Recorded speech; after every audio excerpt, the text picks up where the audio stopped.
Bem-vindo a mais um Guerreiro CV Overview, conforme prometido, a edição número 2 do volume de Quarteto Fantástico Omnibus do John Byrne. Eu já fiz o review da edição americana, se eu não me engano, mas as pessoas viram o review da edição número 1 da Panini e estão no aguardo aqui para saber se vale a pena. Vou tentar ser sucinto, né? A edição ela não deve em nada para a edição americana, tanto é que eu tinha as duas edições americanas do Quarteto Fantástico do Byrne e chegou agora a edição número 2, já negociei as edições gringas que eu tenho lá desde 2011, comigo 10 anos, e a edição nacional substitui perfeitamente. O único porém, né, é um preço de 399, é o preço cheio, né, ficou mais caro ainda do que a primeira edição, que acho que era 349, se eu não me engano. Posso estar enganado, me corrijam aí. Porém, tem muitas promoções, né? Mas elas não estão indo... as promoções são do próprio site da Panini. Tá demorando esse material mais caro para chegar na Amazon. Mas vai chegar, uma hora vai chegar. Eu comprei na pré-venda, tinha uma promoção boa, acabei pegando, porque é um material que eu gosto muito, eu sou tiete do Byrne, e queria ter esse material todo em português aqui comigo. Como a edição primeira, ela não tem um verniz na capa, é a única diferença da edição americana, mas o resto é todo igual, né? Então, como vocês querem ver a edição overview, o objetivo de um programa overview é justamente você ver o interior da edição, vamos lá, né? São umas 1000 páginas, isso, umas 1200 páginas de quadrinho, né? Completando a fase final, onde o John Byrne, quase todas as edições aqui, ele roteiro e desenho. É que tem algumas coisas do John Wilson, que é Rigami, por causa do Mark Braggett, e do Jerry Ordway. Ron Wilson, que é Rigami, se eu não me engano, que é Rigami, tem o Fantastic Four 266, eu não sei porquê, mas o anual do Mark Bright. Ron Wilson é das aventuras da revista solo do Coisa, né? Que o Byrne só escrevia, e o Jerry Ordway, ele pegou as últimas edições onde o Byrne migrou para DC para fazer o Superman, né, em 86, e o Ordway assumiu ali os desenhos com os roteiros que o Byrne tinha deixado pronto, né? Mas o Jerry Ordway logo seguiu o Byrne e foi para DC para também fazer parceria com ele no Super-Homem da DC, né? As finalistas, além do próprio John Byrne, que eu acho que ele é um dos melhores roteiristas dele próprio, né?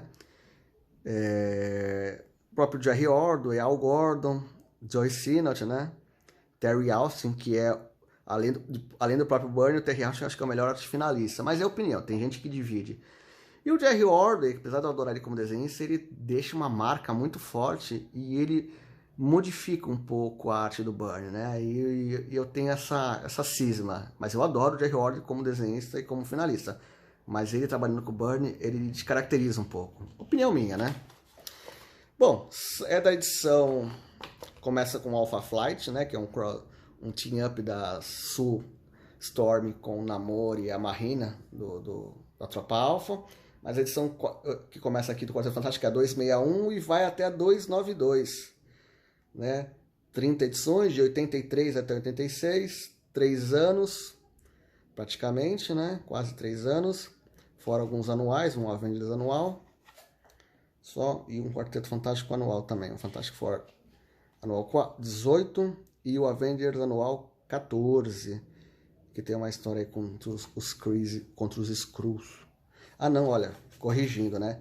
Vai até Fantastic Four 295, de outubro de 86, mais umas edições de Epic Illustrated, que tinha histórias curtas, inclusive tem uma edição da Última História de Galactus, que numa postagem minha do Instagram eu coloquei como se fosse uma graphic novel, mas é uma edição da revista Epic Illustrated, que é uma edição, é uma revista magazine, né, com tipo uma coisa meio autoral, uma revista meio Vertigo, acho que é na pegada do Conan, né, que o Conan era essa revista preto e branco, mas essa história aqui da Última História de Galáxia é colorida, né? Então tem 1, 2, 3, 4, 5, 6, 7, 8, mais um What If, 8 histórias, fora enxerto, né, de materiais, ilustrações, ficha de personagem, mais uma do coisa, mais outro. O AT, né, que é uma variação do What If. O What If é o que aconteceria a ser. O What If era uma historinha deboche, né, do Bunny. E eu cheguei, quando comecei a comprar revistas importadas, na antiga livraria siciliana, eu vi essas revistas do What If, eu achava demais. E essas do Bunny me chamavam muita atenção. Bom, vamos lá. Tropa Alpha, né, que o Bunny fazia as duas revistas na época, né, ele cuidava sozinho da arte do roteiro do Quarteto Fantástico e da Tropa Alpha. O cara é um dos desenhistas mais rápidos da Marvel na época, né. E ele colocava muitos coadjuvantes no universo Marvel, ele brincava com o universo Marvel, ele não tinha dó. Então tem muito Vigia, muito Surfista Prateado, muito Namor, muito Lilander e os... a Guarda Imperial de Shi'ar, que eram coadjuvantes dos X-Men.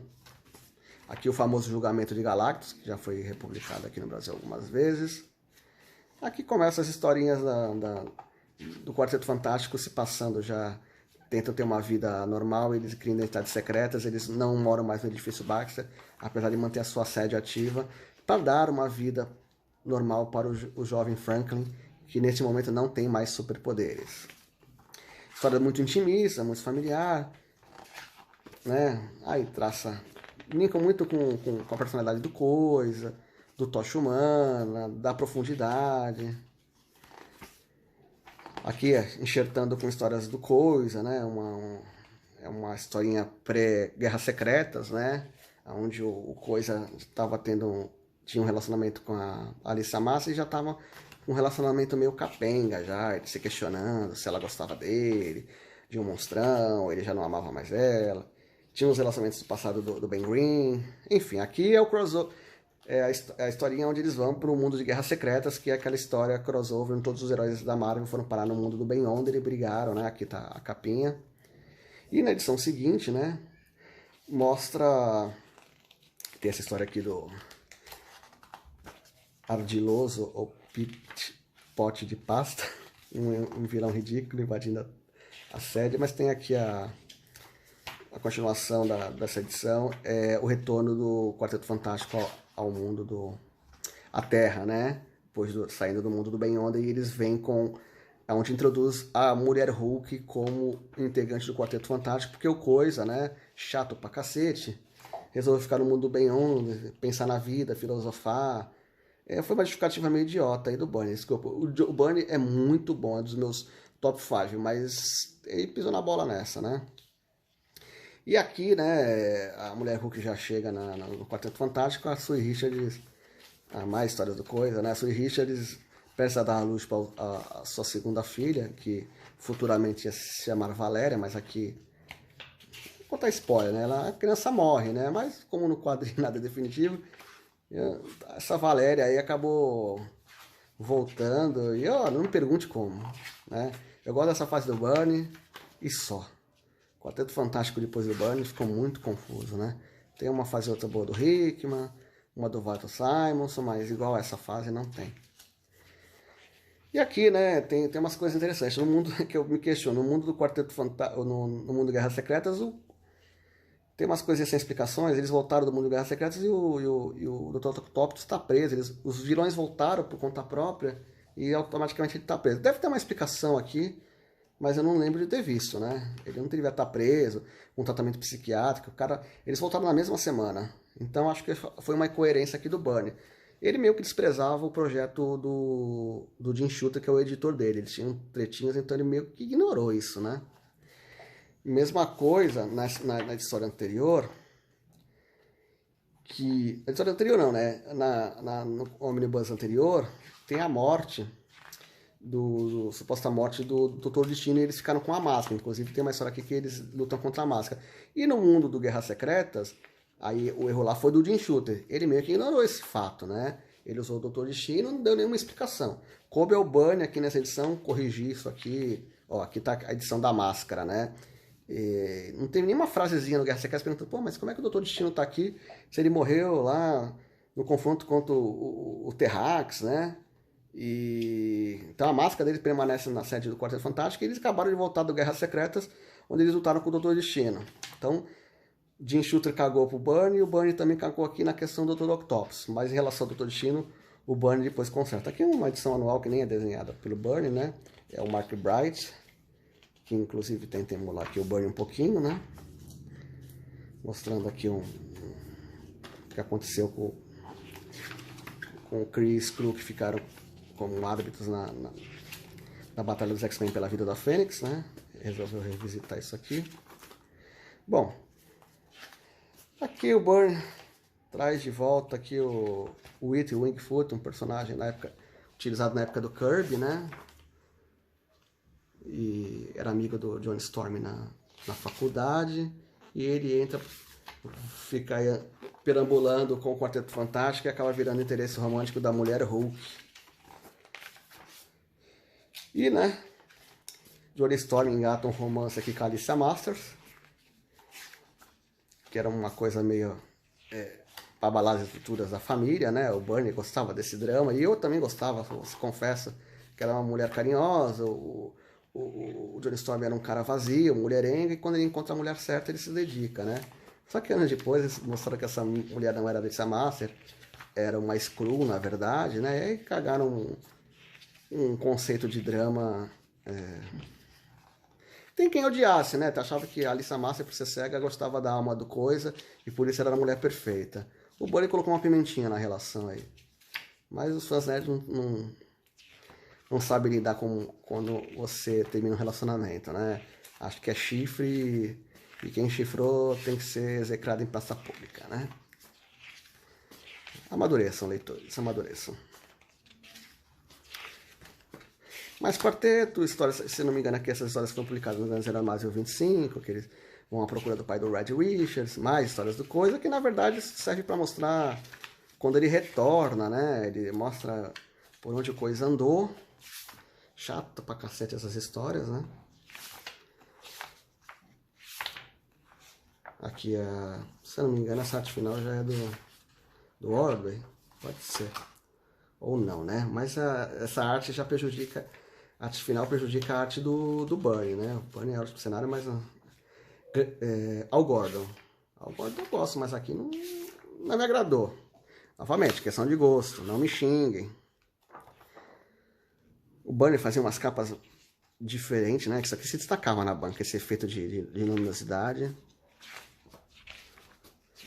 Enfim, histórias para mostrar quando eles estavam com aquela casinha lá no subúrbio, para ter uma vida pro Franklin, uma vizinha fofoqueira resolveu chamar uma exorcista que acaba chamando o Mephisto, achando que o Quarteto Fantástico eram demônios, né? Mostrando um pouquinho da vida pessoal dos personagens. Aqui o Coisa volta, né? Homem traído, né? Ele esqueceu que antes dele pagar a secreta, ele praticamente tinha terminado com a Alicia, mas quando volta, vê outro homem com a sua amada, bate uma dor de corno manso, né? De corno não tão manso. E ele volta para a Terra, mas não volta para o quarteto. A mulher Hulk permanece na equipe. Aí começa mais histórias do Doutor Destino, né? Mostra mais histórias daquele jovem Christopher, que era um pupilo adotado pelo Doutor Destino. Mostra a origem dele, as histórias dele com a mãe dele, que era uma cigana que mexia com a bruxaria. Reconta aqui a origem dele, dá mais detalhes, né? Aí também tem as histórias do... Esqueci o nome do vilão que mexe com a cabeça, Sue Richard, ela vira uma dominatrix. A destruição do edifício Baxter, isso quando me impactou pra caramba, né? Depois eles criaram outro edifício na fase do Ordway, ou foi na fase do Simon, não lembro, o For Freedom Plaza. Enfim. Mais quarteto, mais mulher Hulk, mais, aqui ó, o espaço onde era o edifício Baxter, né? Problemas financeiros o quarteto tem para indenizar as pessoas que perderam seus apartamentos. Não lembro da justificativa para não ter moradores que foram explodir no espaço também. Deve ter alguma, né? Mas preciso ler com calma. Bernie sempre arrasando na arte, né? Sempre fazendo uma participação demolidorazinha aqui. Essa arte final aqui, acho que é do Ordway já, se eu não me engano. O cabelo cuicazinho do Johnny Storm, para dar uma modernizada. Porque aquele cabelo tradicional do Johnny Storm de ladinho é típico, né? Todo mundo usava. O cabelo loiro, arrumadinho, ajeitadinho, era o mesmo do Steve Rogers, era o mesmo do Clint Barton, era difícil você definir identidades secretas. Então esse cabelinho surfistinha do John Story deu uma diferenciada no período. Aqui uma história de ligação com o Quarteto Futuro, as histórias deles tinham estreado, né, solo, e o filho do Franklin Richards começa a participar das histórias. Aqui o Bernie faz uma ligação, né, do Franklin para ele fazer Só que o Bernie não sabe desenhar crianças, né, ele faz adultos anões. É um defeito que ele tem, tá vendo? O Bernie não é perfeito, mas ele é maior que a maioria da época e de muitos artistas de até hoje. Bom, vamos dar uma acelerada aqui, porque essas histórias, as histórias cósmicas não são tão boas quanto a do primeiro volume, vou confessar. Elas mantêm o interesse, mantêm a qualidade, mas você já percebe um desgaste do Bernie e ele começa a usar tramas recorrentes, né? Usa muito os Skrulls de novo, vai e volta, tem umas aventuras com os Vingadores, onde os Skrulls perdem a capacidade de serem transmórficos. Isso é bom, ele pontua de mudanças no universo Marvel como um todo, né? Talvez seja uma das revistas mais influentes da Marvel nesse período, porque ela deixa rastros, né? Coisas para serem aproveitadas na história dos outros personagens, né? Inclusive hoje estão fuçando esse baú e guerra entre Skrulls, Kree, Ars está sendo recorrente agora, com a saga Império, né? Mas o Bernie fazia isso sozinho na revista solo, ele não fazia isso numa mega saga. Aqui a história bobalhona onde o Bernie conserta a cagada do Jim Shooter, né? Onde ele traz o Ben Yonder, onde ele se explica, né? Porque o Dr. Destino, quando ele supostamente morreu, ele jogou o corpo dele para um civil que estava passando. E aí o Ben Yonder vem confrontar ele e o Dr. O Senhor Fantástico explica que se você retirou ele de um período do tempo para usar na Guerra Secreta, você tem que colocar ele de volta para o tempo se realinhar. Porque nada é mais forte do que o poder do tempo, nem o poder do Ben Yonder, né? Teorias cósmicas aí da física do John Byrne, que tem seu fundo de veracidade, mas ele força a barra aqui, mas entrega o que a gente esperava. Na época que a gente é criança, a gente adorou o conceito. E aqui tem, bem no runzinho final, tem uma história que o Senhor Fantástico é dado como morto e os membros do Quarteto Fantástico, junto com o Nick Fury, vão atrás dele, ficam perdidos no tempo, vão parar em 1936, na época pré-Segunda Guerra Mundial, e o Nick Fury tem a brilhante ideia de ir lá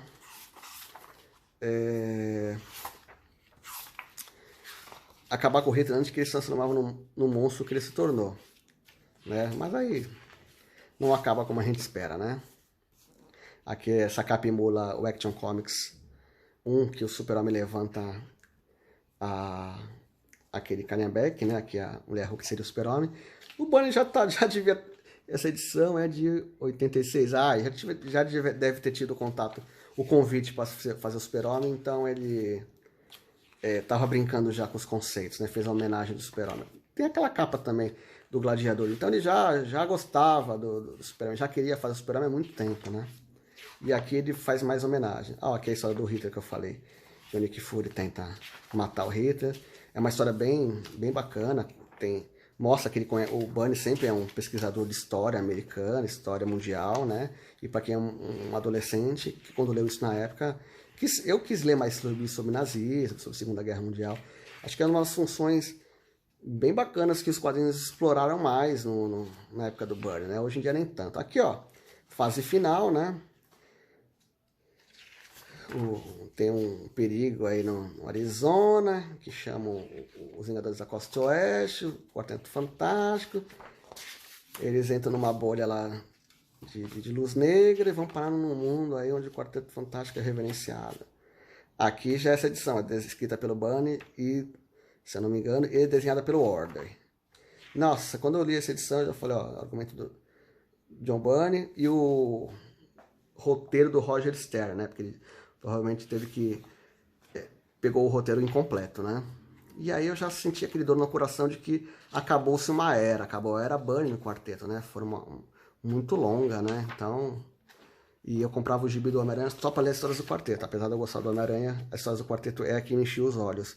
Mas eu falei, já havia um desgaste, e essa história aqui, como eu falo, apesar de gostar do Jerry Ordway, a sensação de despedida do Bernie me fez não curtir tanto na época, né?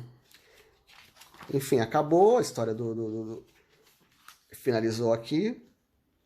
A Mulher Hulk continua, né? E dá um prenúncio de que o Coisa voltaria para o quarteto. Mas aí tem que acompanhar a história na mão de outros escritores, que eu nem lembro quem assume na sequência. Aqui, como eu falei, as histórias da Epic Illustrated, essa história última de Galactus, né? Que inclusive é cores de Pins Y, só que é um aquarelado, né? Então tem uns efeitos aqui muito bacanas. É tipo, eu falei, eu até confundi achando que isso era uma graphic novel, e na verdade não era, né? Mas muito caprichado, muito caprichado.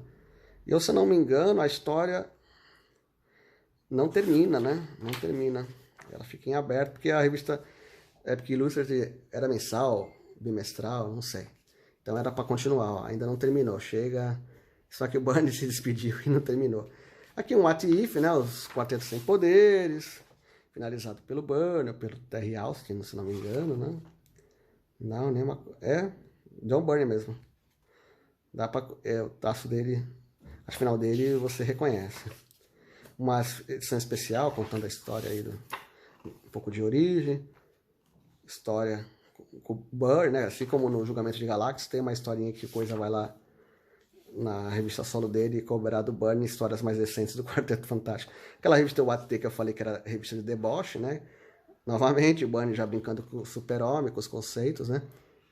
E ela foi em 88, então o Byrne estava na DC, mas prestava serviço, não tinha exclusividade, né? Então ele podia fazer alguns trabalhos para Marvel, nem que fosse num título de sarrinho, né? Aí ele brinca com o Super-Homem e com o quarteto em si, com os conceitos. Mais especiais, mais extras, né? Mais historinhas curtas de edições. Uma fotonovela aqui com os autores da Marvel naquela época, né? A revista Marvel Age, que era uma Wizard, uma revista informativa, só que só da Marvel, né? Onde tinha a apresentação dos projetos da editora no período, né? Eu comprava essa revista, né? Quase com um catálogo, né? Isso aqui é uma pin-up feita pelo Kevin Nolan, onde ele deu a ideia, ela fazia a Mulher Hulk tomando sol, fazendo topless, deu a ideia para fazer uma história onde a Mulher Hulk é flagrada no alto do edifício Baxter fazendo topless e um cara tira foto e quer publicar a revista de mulher pelada com ela. É uma história bem divertida. Inclusive o Byrne fez histórias solos da Mulher Hulk na sequência, né? Tamanho o poder da personagem. Mas artes de capas de edição, de edições especiais, comemorativos, de catálogos, né? Byrne sempre era muito requisitado para trabalhar. As pessoas queriam ver os personagens, todos os personagens da editora na mão dele, né? Fez aqui capa do West Coast Avengers, que o Byrne também escreveu e desenhou. Capa aqui de uma graphic novel do Silver Surfer. É graphic novel? Ou edição número 1, não vou lembrar agora. Capas do Coisa, Alpha Flight, Marvel Age, a graphic novel da Mulher Hulk, né? Antes de começar as aventuras, a revista mensal. E da revista Marvel Saga, né? Que é tipo um handbook. Contando as histórias dos personagens, tipo a origem dos personagens. Mais o West Coast Avengers, Marvel Fanfare, que eram com histórias curtas de apresentar personagem ou origens. Não me recordo, sinceramente. Mas é só capa, né? Ele não fez parte interna. Aqui quando o Byrne anos depois voltou para fazer o Homem-Aranha, Capitol One, ele tem a primeira encontro dele com o quarteto, então resolveram enxertar essa edição com capas onde tem membros do Quarteto Fantástico, só por isso. Também na revista X-Men High Years, quando ele conta as histórias dos X-Men na década de 70, onde aparece o quarteto, resolveram colocar aqui na edição. Ficha dos personagens, de quarteto, Tropa Alpha, aqui a aventura do Retorno da Fênix, que o Byrne fez questão de trazer de volta à vida, foi sugestão dele, e aqui tem a história sem cores, né? Só aqui. A capa dos encadernados do Byrne, a primeira vez que foi republicada pela Marvel, né? Na íntegra. O material que uma parte foi publicada pela Panini também e ficou incompleta aqui. Enfim, era isso, mais de 1000 páginas de Quarteto Fantástico. Vale a pena? Pra mim vale. Agora, se você não é tão fã do Byrne nem do quarteto, pense muito bem antes de gastar 400 pau, o preço cheio, né? Valeu, galera, um abraço e até o próximo.